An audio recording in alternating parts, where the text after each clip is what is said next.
Welcome to bird media. నేను మీ పవన్ కృష్ణమూర్తి. ఇక్కడ మీకు 2 ఆడియోలు ముందు నేను వినిపిస్తానండి.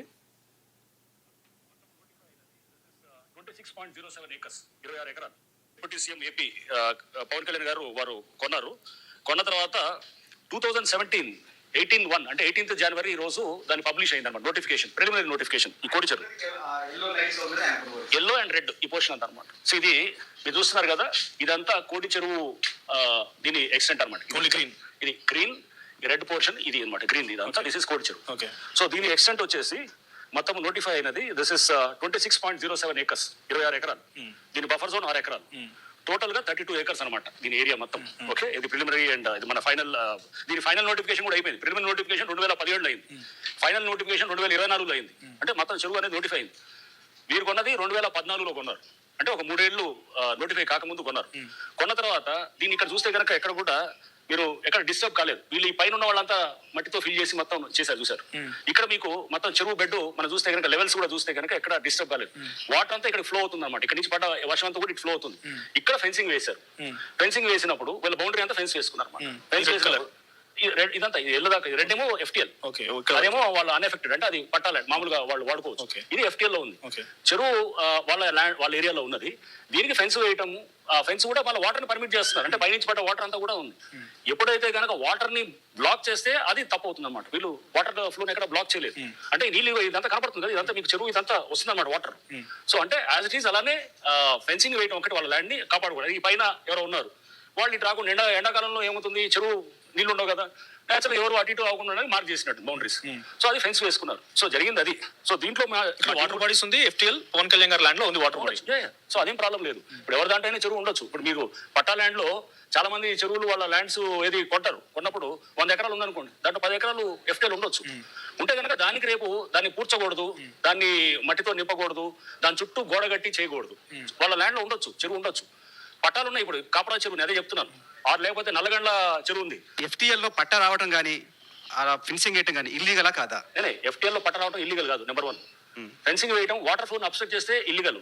ఫెన్సింగ్ ఇది ఫెన్సింగ్ వరకు అనేది అది యాక్చువల్గా అది వేయకుండా ఉంటే ఇంకా మంచిగా ఉండేది. బట్ ఆయన ఏంటంటే వీళ్ళు దీనికి ఏది అంటే మా నార్త్ నుంచి పైనుంచి వచ్చేవాళ్ళు అబ్స్ట్రక్ట్ చేయడానికి. అంటే ఒక ఏరియాలో చెరువు ఉండొచ్చు, ఫార్మ్స్ ఎట్లుంటే 100 ఎకరాలు ఉందనుకోండి, 200 ఎకరాలు ఉందనుకోండి, దాంట్లో ఒక 6 ఎకరాల కుంట ఉన్నది.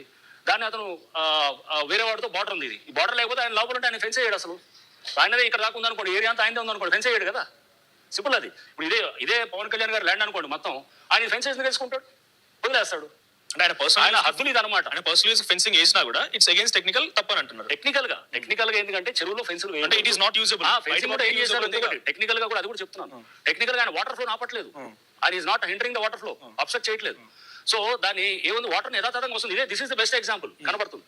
సో అది టెక్నికల్ గా ఫెన్సింగ్ వేయకూడదు కానీ, బట్ ఆ ఫెన్సింగ్ వేసేది కూడా ఏది అబ్స్ట్రక్ట్ చేసే ఫెన్సింగ్ ఉండకూడదు.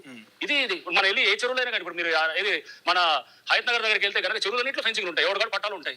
వాళ్ళు ఎక్కడంటే వాళ్ళంతా ఫెన్సింగ్ చేసుకుంటారు. అది ప్రతి దగ్గర యూజబుల్ ఆర్ నాట్. పబ్లిక్ కి ఇక్కడ రావడం డినై చేస్తున్నారు కాబట్టి ప్రైవేట్ ల్యాండ్ కి డినై చేయడానికి లేదు. ప్రైవేట్ ఎవరంటే వాళ్ళు రావడం లేదు. ఇది వాళ్ళు this is a community property. కానీ ఎవరంటే వాళ్ళు వచ్చేసి దీని నుంచి ఏది మాకు యాక్సెస్ ఉందంటే, ఇది ఆయన లోపల ఆయన ఫామ్ హౌస్ లో ఉందనుకోండి, అది ఆయన ప్రైవేట్ పట్ట అవుతుంది కదా. అది కమ్యూనిటీ అసెటే కానీ, అంటే వాటర్ అంతా వస్తుంది, దానికి డ్రైన్ అవుతుంది కానీ దానికి మా అందరికి లోపల యాక్సెస్ ఉందని చెప్పి లోపలికి వెళ్ళడానికి లేదు. సో అదనమాట సంగతి. కొన్ని రోజుల క్రితం గొట్టాలు వేసుకుని కొంతమంది గొట్టంగాళ్ళు పెద్ద హల్చల్ చేశారు. పవన్ కళ్యాణ్ కబ్జా చేశాడు. 2.5 కోట్లు పెట్టి ఆయన ఒక 10 ఎకరాలు అక్కడ కొనుక్కుని అక్కడ ఒక చిన్న గోశాల పెట్టుకొని పుస్తకాలు చదువుకుంటూ మామిడి చెట్లు పెంచుకుంటూ 80 ఆవులు పెంచుకుంటున్నాడు. ఆయన కబ్జా చేసి కాదు, కొనుక్కొని, గవర్నమెంట్కి డబ్బులు ఇచ్చి కొనుక్కొని, దాని నుంచి అప్పటికే 1990లు 1960 ఆ మూమెంట్లో కూడా దానికి సంబంధించి రిజిస్ట్రేషన్లు అయినటువంటివి లింక్ డాక్యుమెంట్స్ ఇవన్నీ గతంలో చూపించడం జరిగింది. అయినా సరే పవన్ కళ్యాణ్ని టార్గెట్గా పెట్టుకున్నటువంటి కొంతమంది కుహానావాదులు పవన్ కళ్యాణ్ కోడి చెరువును కబ్జా చేసేసాడు, మా గండి మైసమ్మ దగ్గరికి వెళ్ళనివ్వట్లేదు, పబ్లిక్ని రెస్ట్రిక్ట్ చేస్తున్నాడు, ఇదంతా అని చెప్పని. అక్కడ ఏమైనా గవర్నమెంట్ కట్టిందా? గుడి ఏమైనా గవర్నమెంట్ కట్టిందా? అక్కడ ఏమైనా గవర్నమెంట్ ల్యాండ్ ఉందా? పోనీ అది ప్రైవేట్ వాటర్ బాడీ, ఆ ప్రైవేట్ వాటర్ బాడీ అయినా సరే ఆ సహజ వనరుల్ని అలాగే ఉంచాలి, మీదైనా సరే చెరువుల్ని పూడ్చడానికి వీలు లేదు అని చాలా స్పష్టంగా మనకు చట్టంలో కూడా ఉంది. సో పవన్ కళ్యాణ్ గారు అక్కడ రంగనాథ్ గారు హైడ్రా కమిషనర్ ఎక్స్ప్లెయిన్ చేసినటువంటి విధంగా ఆ చెరువులో వేరే వాళ్ళకు కూడా స్థలం ఉంది కాబట్టి ఎస్ నా బౌండరీ అనేది ఇక్కడ దాకా ఉంది, ఇది చెరగకూడదు అని చెప్పి ఫెన్సింగ్ వేశారు. ఎలాంటి ఫెన్సింగ్? ఏమైనా కాంక్రీట్ ఫెన్సింగ్ వేసారా? లేదు. మన మామూలుగా ఈ చేపల వల్ల ఉంటాయి చూసారా, అలాగా తీగలతోటి అలాంటిది పెట్టారు. ఇది పర్టికులర్ మార్కు, ఇది మన స్థలం అని మాత్రమే పెట్టారు. అది కూడా వాటర్ని అబ్జెక్ట్ చేస్తే అక్కడే ఆపేసి ఉంటే, దాన్ని డైవర్ట్ చేసి ఉంటే పవన్ కళ్యాణ్ గారి మీద ఈ నీటి వనరుని ఇగో ఇలా చేశారు అని చెప్పి కేసు పెట్టడానికన్నా ఉండేది, ఆయన మీద ఆరోపణ చేయడానికి ఉండేది. అది కూడా లేదు. వాటర్ ఫ్లో అనేది వెళ్తూనే ఉంది, ఇబ్బంది లేదు. మరి ఇప్పుడు ఎవడు చెప్తాడు? ఎవరికైనా ధైర్యం ఉందా ఇప్పుడు? తొలి వెలుగు రఘు కానీ, శాంసన్ కానీ, దాసరి శ్రీనివాస్ కానీ, క్రాంతి కానీ, బచ్చలకూరు లోపల కూర్చున్నాడుగా కబ్జా చేశాడు అది ఇది మాట్లాడినాడు వాడు కానీ, కల్వకుంట్ల కవిత గారు ఆవిడ కానీ ఇప్పుడు చెప్తారో వచ్చి పవన్ కళ్యాణ్ కబ్జా చేశాడు, నీ కోడి చెరువు సంగతి ఏందో తేల్చని మాట్లాడే దమ్ము ధైర్యం ఉన్నాయా ఎవరికైనా? ఉన్నాయా? ఇప్పుడు వీళ్ళందరి మీద కేసు ఎందుకు పెట్టకూడదు? వీళ్ళందరికీ డెఫమేషన్ అనేది ఎందుకు జనసేన పార్టీ కానీ లేదంటే పవన్ కళ్యాణ్ గారు తరఫున కానీ ఎందుకని పంపించకూడదు? ఎస్, ఇప్పుడు డెఫినెట్గా వీళ్ళందరూ బహిరంగ క్షమాపణ చెప్పాలి. మేము చేసింది తప్పు, మేము మాట్లాడింది తప్పు, ప్రజల్లోకి మేము ప్రొజెక్ట్ చేసిందంతా కూడా అబద్ధం తప్పితే ఇంకోటి ఏం లేదు, కక్షపూరితంగా పవన్ కళ్యాణ్ని టార్గెట్ చేయడానికి మాకు ఉన్నటువంటి ఎగ్జిస్టెన్సీ క్రైసిస్ అనే దాన్ని ఫుల్ఫిల్ చేసుకోవడానికి పవన్ కళ్యాణ్ పేరు చెప్పుకుంటే చాలు, మమ్మల్ని 10 మంది చూస్తారు, 10 మందిలో మా పేరు తెలుస్తుంది అనేటువంటి ఒక దురుద్దేశంతో మేము చేశాం. కాబట్టి పవన్ కళ్యాణ్ గారు అక్కడ కబ్జా చెయ్యలేదు. As per the government records అన్నీ కూడా అది కబ్జా చేసింది కాదు, ఆయన పట్టాలన్నీ కొనుక్కున్నారు. 2.5 కోట్ల రూపాయలు ఇచ్చి ఆయన 10 ఎకరాలను ఆయన కొనుక్కోవడం జరిగింది. అందువల్ల మేము బహిరంగ క్షమాపణ చెప్తున్నాము అని చెప్పి ఈ గొట్టాలు వేసుకుని వెళ్ళిపోయినటువంటి వాళ్ళు ఎవరైనా చెప్తారా? లేదు. ఇప్పుడు ఎస్, జన సైనికులు అయితే వాళ్ళు డిమాండ్ చేస్తున్నారు, కల్వకుంట్ల కవిత గారు ఇప్పుడు మీరు వచ్చి బహిరంగ క్షమాపణ చెప్పాలి మీరు చేసినటువంటి దానికి. ఆ రోజు మీ పార్టీ మైలేజ్ కోసం మీ ఇష్టం వచ్చిన దానికోసం మాట్లాడుకుంటూ వెళ్ళిపోయారు. పవన్ కళ్యాణ్ కబ్జా చేశాడు, ఆ కోడి చెరువు సంగతి ఏందో తేలుస్తాం, మొత్తం లెక్కలన్నీ కూడా ఉన్నాయని. మరి ఆ లెక్కలే ఉంటే 2014లో అధికారం వచ్చిన దగ్గర నుంచి కూడా తెలంగాణ ప్రభుత్వ ల్యాండ్స్ అన్నీ కూడా మేము ఇచ్చేయాలి అనుకున్నప్పుడు అప్పుడు ఎందుకు వెళ్ళలేదుట? అప్పుడు ఎందుకని మాట్లాడలేదుట? ఇప్పుడు రండి, ఎవడన్నా గొట్టాలు వేసుకుని ఇప్పుడు రండి బయటికి, పవన్ కళ్యాణ్ కబ్జా చేశాడని పబ్లిక్ పళ్ళు రాలగొడతారు. ఇంత క్లియర్గా వాస్తవాలన్నీ కూడా చెప్పిన తర్వాత ఇంకా మాట్లాడితే కబ్జా చేశాడు ఇంకోటని చెప్పి పళ్ళు రాలగొడతారు అక్కడే. డెఫినెట్లీ జనసేన వాళ్ళు దీని మీద స్విఫ్ట్ యాక్షన్ అనేది తీసుకోవాలి. ఇలాగే వదిలేస్తే ఇక ముందు కూడా ఇలాగే చేస్తారేమో. అది ఎవరైనా కావచ్చు, ఎవరిదైనా కావచ్చు. అసలు రేవంత్ రెడ్డి గవర్నమెంట్ ఏం చేస్తుంది ముందు? ఇలాంటి వాళ్ళందరినీ కూడా నోటికి వచ్చినట్టు మాట్లాడతాం, ఇది చేస్తాం అంటే ఏం చేస్తున్నట్టు? అంటే భావ ప్రకటన స్వేచ్ఛ అన్న ఒక పాయింట్ ఉంది కాబట్టి మా ఇష్టం, మేము గొట్టం తీసుకెళ్ళి పెడతాం, ఏదన్నా మాట్లాడతాం, ఏదన్నా చేస్తాం, అబద్ధాలన్నీ మాట్లాడతాం. ముసుగుకేమో జర్నలిస్టులు, చేసేదేమో ఇలాంటి దందాలు. ఎందుకు పవన్ కళ్యాణ్ మీద పడాడవడం కాకపోతే అంత భయం ఎందుకు? ఆయనంటే ఎందుకంత భయం?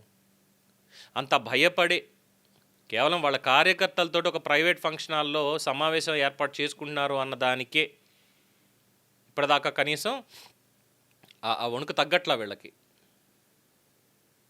డెఫినెట్గా వణుకు తగ్గట్లా. ఇప్పుడు రండి, ఒక్కొక్కడు వచ్చి చెప్పండి, క్షమాపణ చెప్పండి. ఆ గొట్టాలు వేసుకుని వెళ్ళిన వాళ్ళు అక్కడికి వెళ్ళిపోయి అమ్మో మా అమ్మోరిని ఆపేశాడు, ప్రజల్ని మా అమ్మోరి దగ్గరికి వెళ్ళనివ్వట్లేదు బాబోయ్ అని గుండెలు బాధేసుకున్న వాళ్ళు ఇప్పుడు మాట్లాడండి వెళ్ళి. ఎందుకు సైలెంట్ అయిపోయారు? మీరు అబ్జర్వ్ చేశారా లేదో, దాదాపు ఒక 10 రోజులు అవుతుంది అనుకుంటా, ఒక్కడు కూడా నోరెత్తట్లా. ఎందుకంటే వాస్తవాలన్నీ ఒక్కొక్కటిగా బయటకు వచ్చేసరికి అన్ని విషయాల్లోనూ ఒక్కడు కూడా నోరెత్తట్లా, బయటికి రావట్లా అసలు. ఇంక ఇప్పుడు దీనికి మాత్రం వస్తారని ఎక్స్పెక్ట్ చేయడం కూడా పెద్ద జోక్ అవుతుంది. దీనికి రారు. వాళ్ళ పని ఏంటంటే బురద జల్లేసి వెళ్ళిపోవడమే. ఆ బురదను మేమే వాళ్ళు కడుక్కుంటారులే, మనం చల్లడమే కదా మన పనిని ఈ బురద జల్లేసి వెళ్ళిపోవడం. అందుకే రివర్స్లో బాగా గట్టిగానే కొట్టింది ఒక్కొక్కళ్ళకి. వీళ్ళ నోళ్ళని మూతపడ్డాయి. ఈవిడదేమో పార్టీ పేరు ఉంటుందో పోతుందో కూడా తెలియదు. కోర్టు కూడా ఇది ఎన్నికల కమిషన్ దగ్గరికి వెళ్ళి తెచ్చుకోండి అని చెప్పింది. అందుకే ఎవరి గురించి మాట్లాడేటప్పుడు 1-2 సార్లు ఆలోచించి ఒళ్ళు దగ్గర పెట్టుకుని మాట్లాడాలి. ఒకవేళ పొరపాటు ఉందనుకోండి, ఆ పొరపాటుకి క్షమాపణ అని చెప్పాలి, పొరపాటుని సరి చేసుకోవాలి, తప్పులేదు.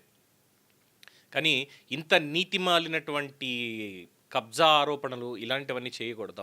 వాటిని ఖచ్చితంగా ఒక ప్లాన్డ్ క్రైమ్ అనే అనొచ్చు డెఫినెట్లీ. సో జనసేన డిఫమేషన్ కేసులు ఏమైనా వేస్తుందా మరి వీళ్ళకి? బహిరంగ క్షమాపణ కావాలి అని, లేదు అంటే ఏమైనా క్రిమినల్ కేసులు పెట్టేటువంటి అవకాశం ఉందా అనేది మాత్రం వేచి చూడాలి. సో మొత్తానికి ఇట్స్ కంప్లీట్లీ క్లియర్. ఇప్పుడే కాదు, అది ఎప్పటికీ క్లియరే. ఆయన 10 ఎకరాలు స్థలం కొనుక్కున్నారు. అందులో 6 ఎకరాల్లో చెరువు ఉండిపోయింది. అది ప్రైవేట్ది, వాటర్ బాడీ కాబట్టి దాన్ని క్లోజ్ చేయడానికి వీలు లేదు. ఎటువంటి మట్టేసి నింపడం కానీ లేదంటే దాని మీద సాలిడ్ నిర్మాణాలు చేయడం కానీ చేయకూడదు అనేటువంటి చట్టం ఉంది కాబట్టి ఆయన దానికి సంబంధించి ఫాలో అయ్యారు. హ్యాపీగా ఆ వాటర్ బాడీతో అక్కడ వ్యవసాయం చేసుకుంటున్నారు, ఆవుల్ని పోషించుకుంటున్నారు. అది ఆయన స్వార్జితంతో ఆయన కొనుక్కున్నటువంటి ఫామ్ హౌస్ తప్ప ఇంకొకటి కానే కాదు.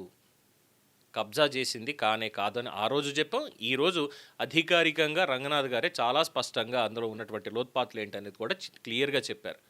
టెక్నికల్గా చూస్తే ఒక ఎర్రర్, ఒక టెక్నికల్ మిస్టేక్ ఏంటంటే ఫెన్సింగ్ వేయడం అనేది.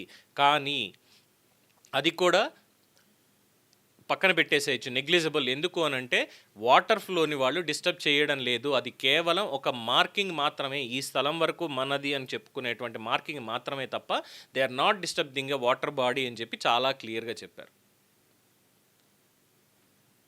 సార్ నిజంగా జన సైనికులు మీరు చాలా సంయమనంతో ఉన్నారు ఈ ఆరోపణలకు. ఎస్పెషల్లీ రాజకీయంగా ఏదైనా చేసుకోమనండి, రాజకీయంగా ఆయనకు అవగాహన లేదు, 10 ఏళ్ళైనా పార్టీని పూర్తిగా బలోపేతం చేసుకోలేకపోయాడు, ఇంకా స్ట్రగుల్ అవుతున్నాడు, ఇలాంటి మాటలు మాట్లాడతారా? దానికి తగ్గట్టుగానే మీరు కౌంటర్లో వచ్చి తప్పేమీ లేదు. కానీ ఇలాంటి వాటి గురించి అయితే ఎవరు ఆగక్కర్లా. No issue in that. ఇంకోసారి ఎవడైనా కబ్జా అని మాట్లాడితే అప్పుడు మాట్లాడచ్చు. దీని మీద మీ అభిప్రాయం తెలియచేయండి. చూస్తూనే ఉండండి ది బర్డ్ మీడియా. ఈ వీడియో మీకు నచ్చినట్లయితే లైక్ చేయండి, షేర్ చేయండి, సబ్స్క్రైబ్ చేయండి. మరిన్ని అప్డేట్ల కోసం మా వాట్సాప్ ఛానల్ను ఫాలో చేయండి.